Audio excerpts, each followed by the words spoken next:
അശാന്തമായ മണിപ്പൂരിന്റെ ഒരാണ്ടിനെ കുറിച്ചാണ് out of focus ഇന്ന് ആദ്യം സംസാരിക്കുന്നത്.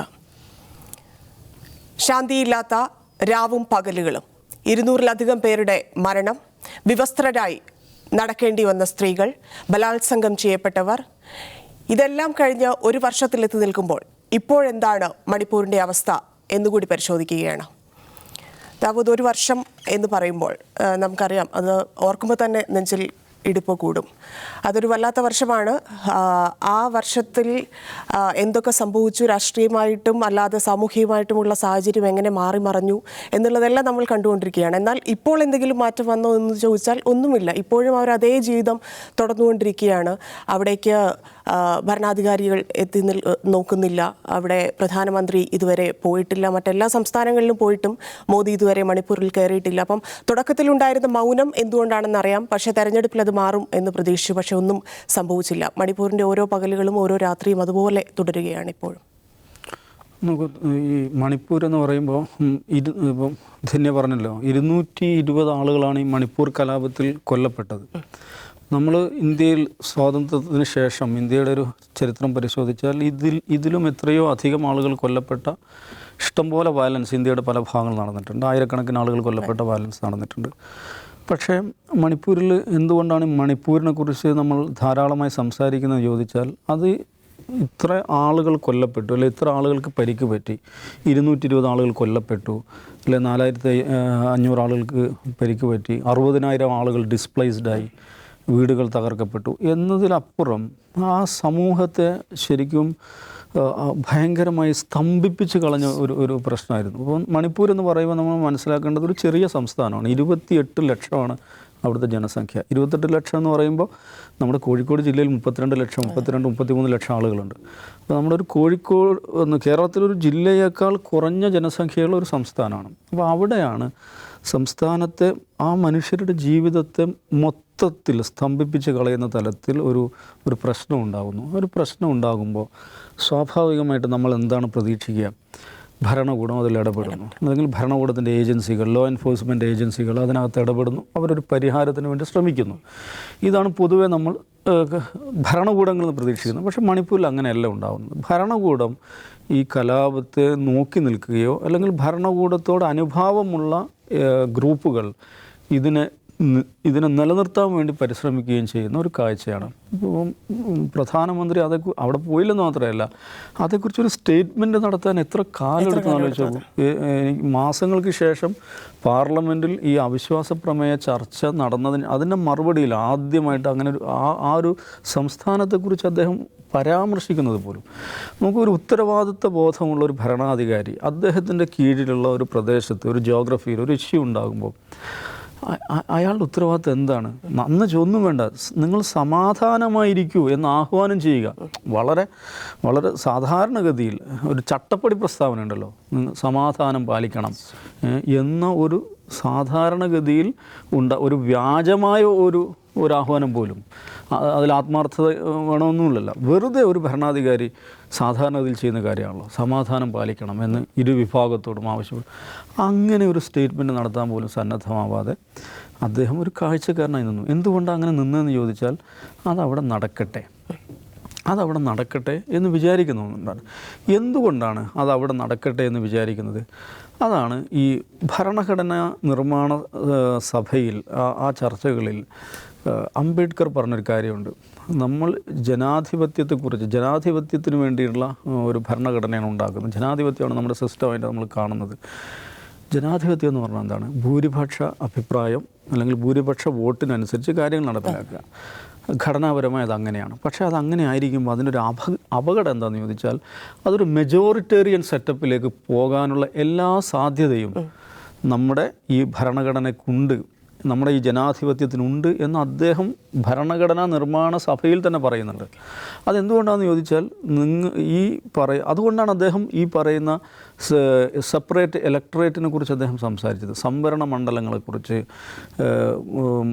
ദലിതുകൾ, മുസ്ലിങ്ങൾ, അങ്ങനെ മാറ്റി നിർത്തപ്പെട്ടവർക്കെല്ലാം ഭരണത്തിൽ എപ്പോഴും പ്രാതിനിധ്യം ഉണ്ടാകുന്ന തരത്തിൽ ഇതിൻ്റെ ഘടനയെ തന്നെ മാറ്റണം എന്ന അഭിപ്രായമുള്ള ആളായിരുന്നു അംബേദ്കർ. ആ സ്വഭാവത്തിലേക്ക് അത് പോകാൻ പറ്റിയിട്ടില്ല. SC ST ഇത് മാത്രമാണ് ആ നിലക്ക് നിലനിർത്താൻ പറ്റിയത്.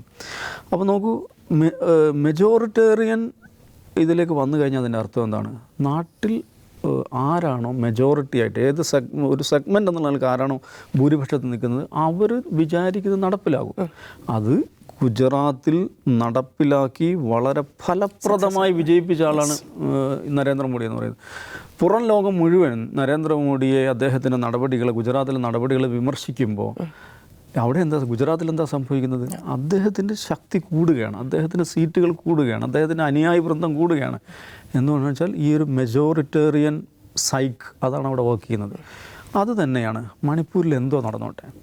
മെയ്തേയ്സ് 53% ഉണ്ട്. മെയ്തേയ്സ് എന്ന് പറഞ്ഞാൽ അവർ ഞങ്ങൾക്ക് വോട്ട് ചെയ്യുന്നവരാണ്, അവർ ഹിന്ദുക്കളാണ്. അപ്പുറത്ത് കുക്കികളാണ്, അവർ ഇച്ചിരിയേ ഉള്ളൂ, ഇത്രയൊന്നും ഇല്ല. അത് തന്നെ പലതരം ഗോത്രങ്ങളാണ്, അവർ ക്രിസ്ത്യാനികളാണ്. അപ്പോൾ ആ നിലക്ക് ഗുജറാത്തിൽ സംഭവിച്ചതുപോലെയുള്ള ഒരു ഹൊറിസോണ്ടൽ വെർട്ടിക്കൽ ഡിവൈഡ് ആ സമൂഹത്തിൽ ഉണ്ടായിക്കഴിഞ്ഞാൽ നമ്മളുടെ അധികാരം, നമ്മളുടെ ഭരണം അവിടെ സ്ഥിരസ്ഥായിയായി അവിടെ നിലനിൽക്കും എന്ന പരീക്ഷിച്ച് വിജയിച്ച ഒരു ആത്മവിശ്വാസമുണ്ട് മോഡിയെ സമയം. അതുകൊണ്ടാണ് നമ്മൾ അവിടെ നോക്കേണ്ട കാര്യമില്ല എന്നൊരു തീരുമാനത്തിലെത്തുന്നത്. അപ്പോൾ അത് അങ്ങനെ ഒരു സമൂഹം മുന്നോട്ട് പോയാൽ എന്താ സംഭവിക്കുന്നത് വെച്ചാൽ അത് ഒരു വെറും വിചാരമാണ്. ഭൂരിപക്ഷമുള്ള ഒരു വിഭാഗം അവരുടെ മൈറ്റ്, അവരുടെ ശക്തി അത് ഉപയോഗിച്ച് അധികാരം പിടിച്ച് സർവ്വകാലവും മുന്നോട്ട് പോകാൻ കഴിയും എന്ന് വിചാരിക്കുന്നത് മണ്ടത്തരമാണ്. ഏത് ജനതയും, അടിച്ചമർത്തപ്പെടുന്ന ഏത് ജനതയും എല്ലാ കാലവും അടിച്ചമർത്തലിന് വിധേയമായി നിൽക്കുകയില്ല. അവരേതെങ്കിലും നിലക്ക് പ്രതികരിക്കും. അത് സമൂഹത്തിൽ സംഘർഷം ഉണ്ടാക്കും, ആ ജനതയെ സ്തംഭിപ്പിക്കും, മുന്നോട്ടുള്ള പോക്കിനെ അത് തടഞ്ഞു നിർത്തും. അതാണിപ്പോൾ മണിപ്പൂരിൽ സംഭവിച്ചിരിക്കുന്നത്. മണിപ്പൂർ എന്ന് പറയുന്നത് സ്തംഭനാവസ്ഥയിലുള്ള ഒരു സമൂഹമായി മാറിക്കഴിഞ്ഞിരിക്കുകയാണ്. മൊബിലിറ്റി നഷ്ടപ്പെട്ടൊരു സമൂഹമായി മാറിക്കഴിഞ്ഞിരിക്കുകയാണ്. അവർക്ക് മുന്നോട്ട് പോകാൻ പറ്റില്ല. എന്താണ് ഫ്യൂച്ചർ? നോക്കൂ, 60,000 മനുഷ്യരാണ് ഡിസ്പ്ലേസ്ഡ് ആയത്. അവരിപ്പോഴും ഡിസ്പ്ലേസ്ഡ് ആയിട്ട് നിൽക്കുകയാണ് ഒരു വർഷമായിട്ടും. ഏതെങ്കിലും നിലക്കുള്ള ഒരു മുന്നോട്ട് പോക്ക് ആ സമൂഹത്തിനെ സാധ്യമല്ലാത്ത വിധം ആ ജനത ആകെ ഒരു കുഴിയിൽപ്പെട്ടിരിക്കുകയാണ്. അങ്ങനെ ഒരു കുഴിയിലേക്ക് ഇന്ത്യയെ മൊത്തം കൊണ്ടുപോകാൻ വിചാരിക്കുന്ന ആ ഒരു ചിന്താഗതിയുമായിട്ട് നടക്കുന്ന ആളുകളാണ് നമ്മളെ ഭരിക്കുന്നത്. അപ്പോൾ മണിപ്പൂരിനെ കുറിച്ച് നമ്മൾ സംസാരിക്കുന്നത് മുമ്പ് അടിസ്ഥാനപരമായി ഈ മെജോറിറ്റേറിയൻ കാഴ്ചപ്പാട് അത് എങ്ങനെയാണ് നമ്മുടെ സമൂഹത്തെ സ്തംഭിപ്പിക്കുക എന്നതിനെക്കുറിച്ചുള്ള ആലോചനയാണ് വരേണ്ടതെന്ന് ഞാൻ പറയുന്നത്. ഇതിൽ നമുക്കറിയാം, പൂർണ്ണമായിട്ടും ഒരു ക്രമസമാധാനം നഷ്ടപ്പെട്ട ഒരു സ്റ്റേറ്റിൻ്റെ അവസ്ഥ. അവിടെ ഒന്നും ചെയ്യാനില്ല, ആർക്കും ഒന്നും ചെയ്യാനില്ല. ഇടപെടൽ നടത്തും എന്ന് വിചാരിക്കുന്ന ആളുകൾ പോലും ഒരു ഇടപെടലും നടത്തുന്നില്ല. അവിടെ സ്റ്റേറ്റ് ആണെങ്കിലും കേന്ദ്രമാണെങ്കിലും യാതൊരു തരത്തിലും തിരിഞ്ഞു നോക്കുന്നില്ല. അപ്പോൾ അങ്ങനെയുള്ളൊരു മനുഷ്യന്മാരുടെ അവസ്ഥ, ജീവിതാവസ്ഥ അത് ഭീകരമാണ്. ഈ ഒരു വർഷം എന്നൊക്കെ പറയുമ്പോൾ നമുക്കറിയാം എത്ര ബുദ്ധിമുട്ടിയായിരിക്കും ഓരോ ദിവസവും പോകുന്നതെന്നുള്ളത്. അപ്പം അവിടെ ഇനിയൊരു പ്രതീക്ഷയുടെ എന്തെങ്കിലും കിടപ്പുണ്ടോ ബാക്കിയായിട്ട്? നേരത്തെ ദാവൂസായി പറഞ്ഞ വളരെ പ്രധാനപ്പെട്ട ഒരു സംഗതി ഉള്ളത്, മനുഷ്യർക്കിടയിൽ ചോര കൊണ്ടൊരു കീറിയിട്ടുണ്ട്. ഒരിക്കലും അടുക്കാൻ കഴിയാത്ത വിധം, അടുക്കാൻ പാടില്ല എന്ന് വിചാരിച്ചിട്ട്. അതൊരു ഇൻവെസ്റ്റ്മെന്റ് ഫോർ എവർ എന്നൊക്കെ പറയില്ലേ, എക്കാലത്തേക്കുള്ള ഒരു നിക്ഷേപമാണ്. അതായത് ചുമ്മാ വോട്ടിങ് വന്നോളൂ ഇനി ഗുജറാത്തിലൊക്കെ സംഭവിക്കുന്നത് പോലെ. വിഭാഗമൊക്കെ അനുകൂല നിലപാടെടുക്കും. ഇതിനകത്തൊരു കാര്യമുള്ളത് ധന്യ, ഈ നമ്മൾ മണിപ്പൂർ കലാപത്തെക്കുറിച്ച് എപ്പോൾ സംസാരിക്കുമ്പോഴും എപ്പോൾ ചോദ്യങ്ങൾ ചോദിക്കുമ്പോഴും ഭരണകൂടത്തിൻ്റെ ഭാഗമായി നിൽക്കുന്ന ആളുകളും പറയുന്ന മറുപടി എന്താണ്? എത്രയോ കാലങ്ങളായിട്ടുള്ള ഗോത്രവൈരത്തിൻ്റെയും സംഘർഷങ്ങളുടെയും പാരമ്പര്യമുള്ള നാടാണ് മണിപ്പൂർ. അവിടെ ഇങ്ങനൊരു സംഭവം ഉണ്ട്, അതിന് ഞങ്ങൾക്ക് ഇതിനകത്ത് യാതൊരു ബന്ധവുമില്ല, ഞങ്ങളത് സമയബന്ധിതമായി അവസാനിപ്പിച്ചിട്ടുണ്ട് എന്നാണ്. എന്നാൽ ശരിയാണ്, ഒറ്റ നോട്ടത്തിൽ മണിപ്പൂരിന് വലിയ സംഘർഷങ്ങളുടെ ചരിത്രമുണ്ട്, ഗോത്ര യുദ്ധങ്ങളുടെ ചരിത്രമുള്ള നാടാണ്. പക്ഷേ ഇത്തവണ മണിപ്പൂരിലുണ്ടായ കലാപം അത്തരം സ്വാഭാവികമായി പൊട്ടിപ്പുറപ്പെട്ട ഒരു ഗോത്രവൈരത്തിൻ്റെ പ്രശ്നമല്ല എന്ന് നമുക്ക് അതിൻ്റെ ഇപ്പോഴത്തെ സംഭവ വികാസങ്ങൾ പരിശോധിക്കുമ്പോൾ മനസ്സിലാവും. എന്നും മാത്രമല്ല, ഭരണകൂടം സ്പോൺസർ ചെയ്തിട്ടുള്ള, ഭരണകൂടത്തിൻ്റെ സവിശേഷ താല്പര്യം പ്രവർത്തിച്ച ഒരു കലാപമാണ്, ഒരു വംശഹത്യാ പദ്ധതിയാണ് എന്ന് വളരെ പെട്ടെന്ന് മനസ്സിലാവുന്ന ഒന്നാണ്. ഒന്നാമത്തേത് നമുക്ക് പെട്ടെന്ന് നോക്കുമ്പോൾ കാണുന്ന അവിടെ വാലിയിൽ താമസിക്കുന്ന ആളുകൾ മെയ്തേകൾ, കുന്നുകളിൽ മലനിരകളിൽ താമസിക്കുന്ന ആളുകൾ കുക്കികൾ. ഇവർക്കിടയിലുള്ള വ്യത്യാസം എന്ന് വെച്ചാൽ കുക്കികൾക്ക് സവിശേഷമായ അധികാരമുണ്ട്. അവരുടെ നാട്ടിൽ പോയിട്ട് മെയ്തേകൾക്ക് സ്ഥലം വാങ്ങിക്കാൻ പറ്റില്ല. മറ്റവർക്കാണെങ്കിൽ എവിടെ വേണമെങ്കിലും സ്ഥലം വാങ്ങിക്കാൻ കഴിയും. അതിനൊരു കാരണം എന്തുകൊണ്ട് അങ്ങനെ ഒരു SC/ST സംവരണം അവർക്ക് കിട്ടിയെന്ന് ചോദിച്ചാൽ, മണിപ്പൂരിലെ കുക്കികൾ എന്ന് വെച്ചാൽ മെയ്തേകളാക്കൾ എല്ലാ അർത്ഥത്തിലും സാമൂഹികമായി പിന്നോക്കം നിൽക്കുന്നവരാണ്. മെയ്തേകൾ മണിപ്പൂരിൻ്റെ രാഷ്ട്രീയത്തെ നിർണ്ണയിക്കുന്നവരാണ്. ആകെയുള്ള 60 സീറ്റിൽ ബഹുഭൂരിപക്ഷം സീറ്റിലും മത്സരിക്കുന്ന അവരുടെ ആളുകൾ ഭരണകൂട നയങ്ങളെ സകലതിനെയും നിർണ്ണയിക്കുന്നതിൽ പങ്കാളിത്തമുള്ള വെൽ പ്രിവിലേജ്ഡ് ആളുകളാണ് മെയ്തേകൾ. അപ്പോൾ മറ്റവരങ്ങനെയല്ല. അപ്പോൾ എല്ലാ കലാപത്തിന് മുമ്പ് സാധാരണ സംഭവിക്കുന്നതാണ്, കുക്കികൾ അവർക്ക് പ്രത്യേകമായ അവകാശങ്ങളുണ്ട്. ഇപ്പം മോദി പ്രസംഗിക്കുന്നില്ലേ, അവർക്ക് സംവരണമുണ്ട്. അതുപോലെ അവർക്ക് പ്രത്യേകമായ അവകാശം കൊടുത്തിരിക്കുന്നു. അവർ നമ്മളെ വന്ന് വിഴുങ്ങാൻ പോവുകയാണ്, നമ്മുടെ സംസ്കാരത്തെ തകർക്കാൻ പോവുകയാണെന്നൊരു പ്രചാരവേല കഴിഞ്ഞ കുറേ നാളുകളായി അവിടെ കാര്യമായി നടക്കുന്നു. അതുമാത്രമല്ല, കുക്കികൾ അവരിൽ കൂടുതൽ ക്രിസ്ത്യാനികളുണ്ട്. ക്രിസ്ത്യാനികൾ ഇന്ത്യൻ പൈതൃകവുമായി ബന്ധമില്ലാത്തവരാണ്. അവർ ക്രിസ്ത്യാനിറ്റിയെ കൊണ്ടുവന്ന് നമ്മുടെ ധർമ്മത്തെ, നമ്മുടെ സംസ്കാരത്തെ വിഴുങ്ങാൻ പോവുകയാണ്. ഇതിനെ ചെറുക്കാനുള്ള ബാധ്യത നമുക്കുണ്ട് എന്ന് പറഞ്ഞ സംഗതി ഊതി എണ്ണയൊഴിച്ച് കത്തിച്ച് നിർത്തിയിരിക്കുകയാണ്. അങ്ങനെ ഒരു പരിതസ്ഥിതിയിലാണ് ബീരേൻ സിംഗ് എന്ന് പറയുന്ന BJP മുഖ്യമന്ത്രി അവിടെ അധികാരത്തിൽ വരുന്ന ബീരേൻ സിംഗ് ഈ പ്രശ്നത്തെ എങ്ങനെയെങ്കിലും പരിഹരിക്കുന്നതിനോ സമാധാനം ഉണ്ടാക്കുന്നതിനോ ശ്രമിക്കുന്നതിന് പകരം നിരന്തരമായി മെയ്തേകൾ മുന്നോട്ട് വെക്കുന്ന ഈ കുപ്രചാരത്തിൻ്റെ ആളായി മാറുകയും അത് നിരന്തരം അയാൾ പ്രൊപ്പഗേറ്റ് ചെയ്യുകയാണ്. വന്ന ഉടനെ തന്നെ ചെയ്തത് കുക്കികളുടെ 40 ഗ്രാമങ്ങൾ അനധികൃതമാണെന്ന് ഒപ്പിട്ട് അവരുടെ ഇറങ്ങിപ്പോകാൻ ഉത്തരവിടുകയാണ്. അത് ഭയങ്കരമായ പ്രശ്നം അവിടെ ഉണ്ടാക്കി. എന്നിട്ട് കൂടുതൽ സ്ഥലങ്ങളെ ഞങ്ങൾ സർവേ നടത്താൻ പോവുകയാണ്. കുക്കികളുടെ എല്ലാ മേഖലയിലും ഞങ്ങൾ സർവേ നടത്താൻ പോവുകയാണ്. സർവേ നടത്തിയ എല്ലാ അനധികൃതക്കാരെയും ഇറക്കി വിടാൻ പോവുകയാണ്. ഇവർ മ്യാൻമറിൽ നിന്ന് വന്ന ആളുകളടക്കം ഉണ്ടെന്ന് പറഞ്ഞ് അവിടെ ഭയങ്കരമായ പ്രശ്നം ഉണ്ടാക്കുന്നു. ബുൾഡോസർ വരുന്നു, ആളുകൾ ആക്രമാസക്തരാകുന്നു. അങ്ങനെ ഇരിക്കെ ബീരേൻ സിംഗ് ഉദ്ഘാടനം ചെയ്യുന്ന ഒരു പൊതു ജിംനേഷ്യത്തിന് ഉദ്ഘാടനത്തിന് തലേദിവസം തീ പിടിക്കുന്നു. സ്വാഭാവികമാണ് അങ്ങോട്ടും ഇങ്ങോട്ടുള്ള സംഘർഷം. അങ്ങനെ അന്തരീക്ഷം മോശമായി നിൽക്കുകയാണ്. ഈ കോടതി വിധി വരുന്നത്. ഇവരുടെ പട്ടികവർഗ സ്റ്റാറ്റസിനെ കുറിച്ച് പരിശോധിച്ചുകൂടെ എന്ന് കോടതി വിധി നടത്തുന്നു. സർക്കാർ അതിൻ്റെ തുടർ നടപടിയിലേക്ക് പോകുന്നു. ഒരു വലിയ പ്രക്ഷോഭം ഉണ്ടാകുന്നു. ആ പ്രക്ഷോഭത്തിന് നേരെ ആക്രമണം ഉണ്ടാകുന്നു. കലാപമായി മാറുന്നു. ഈ കലാപമായി മാറുക എന്ന് വെച്ചാൽ, ഈ കലാപം എത്ര കലാപമായി മാറി അതിൻ്റെ തീക്ഷ്ണരൂപത്തിലേക്ക് എത്തുന്ന സമയം വരെ സത്യം പറഞ്ഞാൽ ഇന്ത്യ ഒട്ടാകെ ഇത് അറിഞ്ഞു പോലുമില്ല. ഈ കലാപം നടക്കുമ്പോൾ അവിടെ ഈ സ്ത്രീകൾ നേരത്തെ പറഞ്ഞ പോലെ വിലപിക്കുമ്പോൾ, ആളുകൾ കൊല്ലപ്പെടുമ്പോൾ കർണാടകയിൽ ഇലക്ഷൻ നടക്കുകയാണ്. മോദി അമിത്ഷായും കർണാടകയിൽ ഫോക്കസ് ചെയ്ത് പ്രവർത്തിക്കുകയാണ്. മാധ്യമങ്ങൾ പോലും അറിഞ്ഞില്ല. അപ്പോൾ സർക്കാരിന് ആഭ്യന്തരമന്ത്രിക്ക് അറിഞ്ഞുകൂടി അവിടെ കലാപം നടക്കുകയാണെന്ന്. അമിത്ഷാ അവിടേക്ക് തിരിഞ്ഞു നോക്കിയില്ല. മോദി അതിനുശേഷം പോയത് എങ്ങോട്ടാണെന്ന് അറിയാം, കേരളത്തിലേക്കാണ് വന്നത്. ഇവിടെ ഒരു വന്ദേ ഭാരത് ട്രെയിൻ ഉദ്ഘാടനം അദ്ദേഹം ഇവിടെ വരുമ്പോൾ മണിപ്പൂർ എന്ന് പറയുന്ന ഈ രാജ്യത്തിൻ്റെ ഒരു സംസ്ഥാനം നിന്ന് കത്തിക്കൊണ്ടിരിക്കുകയാണ്. അദ്ദേഹം അതിനെക്കുറിച്ച് അക്ഷരം മിണ്ടിയില്ല. പട്ടാളത്തെ അവിടെ വിന്യസിക്കാൻ ദിവസങ്ങൾ വൈകിയെന്നുള്ള ആക്ഷേപം അവിടെ നിന്ന് ഉന്നയിക്കപ്പെടുന്നുണ്ട്. സർക്കാർ ഇതിന് മറുപടി പറഞ്ഞില്ല. ആ പോക്ക് 82 ദിവസം പോയി കഴിഞ്ഞ് 2 നഗ്നരായ യുവതികൾ നടന്നു പോകുന്നവരെ പീഡിപ്പിക്കുന്നു. ഇത് കേരളമല്ല, ഇന്ത്യയല്ല, ലോകം മുഴുവൻ കണ്ടു. ലോകത്തുനിന്ന് മുഴുവനുള്ള മനുഷ്യാവകാശ പ്രവർത്തകർ, രാജ്യങ്ങളടക്കം പ്രതികരിക്കുമ്പോൾ പിന്നെ മോദിക്ക് പ്രതികരിക്കാതിരിക്കാൻ നിർവാഹമില്ല. അങ്ങനെയാണ് മോദി ഈ വിഷയത്തിൽ പ്രതികരിക്കാൻ തയ്യാറാവുന്നത്. എന്താണ് അദ്ദേഹം പ്രതികരണം തരുന്നറിയാമോ? എനിക്ക് വല്ലാത്ത സങ്കടവും രോഷവും തോന്നുന്നു. സങ്കടവും രോഷമൊക്കെ തോന്നുന്ന ആൾക്കാർ നമ്മളാണ്. നമുക്കൊന്നും ചെയ്യാനില്ല, സങ്കടവും രോഷം തോന്നാം. പ്രധാനമന്ത്രി രാജ്യത്തിൻ്റെ ഭരണനായകനാണ്. അദ്ദേഹം ആക്ട് ചെയ്യേണ്ട ആളാണ്. ആക്ട് ചെയ്യുന്നില്ല എന്ന് മാത്രമല്ല, അദ്ദേഹത്തിന് സങ്കടവും രോഷവും മാത്രമേ തോന്നുള്ളൂ. എന്നിട്ട് എന്ത് ചെയ്തു? എന്നിട്ട് പിന്നെ ഉണ്ടായില്ല. ഇതിനകത്ത് വളരെ നിങ്ങൾ ഉത്തരവാദിത്തപ്പെട്ട ഒരു പൊസിഷനിൽ ഇരുന്നുകൊണ്ട് മറുപടി പറയണമെന്ന ആവശ്യത്തോടെ അദ്ദേഹം പ്രതികരിച്ചില്ല. പ്രധാനമന്ത്രി മോദിയെ കൊണ്ട് മണിപ്പൂരിൻ്റെ മറുപടി പറയിക്കാൻ ഒരു അവിശ്വാസ പ്രമേയം കൊണ്ടുവരേണ്ടി വന്നു. അവിശ്വാസ പ്രമേയം എന്തിനാണ് കൊണ്ടുവന്നറിയാമോ? അവിശ്വാസ പ്രമേയം കൊണ്ടുവന്നാൽ ആ പ്രമേയത്തിന്മേൽ ഭരണത്തിൻ്റെ ഉത്തരവാദിത്തപ്പെട്ട ആൾ മറുപടി പറയണം എന്നത് വ്യവസ്ഥയാണ്. ആ വ്യവസ്ഥയിൽ മോഡിയെ കുരുക്കുകയാണ് പ്രതിപക്ഷം ചെയ്തത്. അല്ലെ മോദി പറയില്ല, അദ്ദേഹം പാർലമെന്റിൽ കയറില്ല. എന്നിട്ട് ഈ അവിശ്വാസ പ്രമേയം അവിടെ അവതരിപ്പിച്ചു. അവിശ്വാസ പ്രമേയത്തിന്മേൽ 3 ദിവസം ചർച്ച നടന്നു. മോദി കയറിയില്ല. അവസാനം മറുപടി പറയുന്നതിന്റെ 1 മിനിറ്റ് മുമ്പ് വന്നു. 1.5 മണിക്കൂർ പ്രഭാഷണം നടത്തി. അപ്പോൾ പറഞ്ഞെന്നറിയോ, മണിപ്പൂരിനെ കുറിച്ചല്ല, കോൺഗ്രസിനെ കുറിച്ച്, ഗാന്ധി കുടുംബത്തെ കുറിച്ച് ദീർഘമായ പ്രഭാഷണം, നെഹ്റുവിനെ കുറിച്ച് അദ്ദേഹത്തിന്റെ ഒരു കവല പ്രസംഗം. അവസാനം അദ്ദേഹം മണിപ്പൂരിൽ പ്രശ്നം നടക്കുന്നുണ്ട്, ഞങ്ങളത് പരിഹരിക്കാൻ പ്രതിജ്ഞാബദ്ധമാണെന്ന് 4 വാക്കും പറഞ്ഞ് അവസാനിച്ചിറങ്ങിപ്പോയി. ദേശീയ മാധ്യമങ്ങളെല്ലാം ആ സമയത്ത് അവിടെ ഇന്റർനെറ്റ് ആക്സസ് പോലും ഇല്ലായിരുന്നൊരു ഇന്റർനെറ്റ് ആക്സസ് തുടക്കത്തിൽ തന്നെ കട്ട് ചെയ്യുന്നുണ്ട്. അത് അവിടുത്തെ വസ്തുതകൾ പുറത്തു വരുന്നത് തടയാനാണോ അതോ കുപ്രചരണം തടയാനാണോ, 2 തരത്തിലുള്ള ആക്ഷേപം അവിടെ ഉണ്ട്.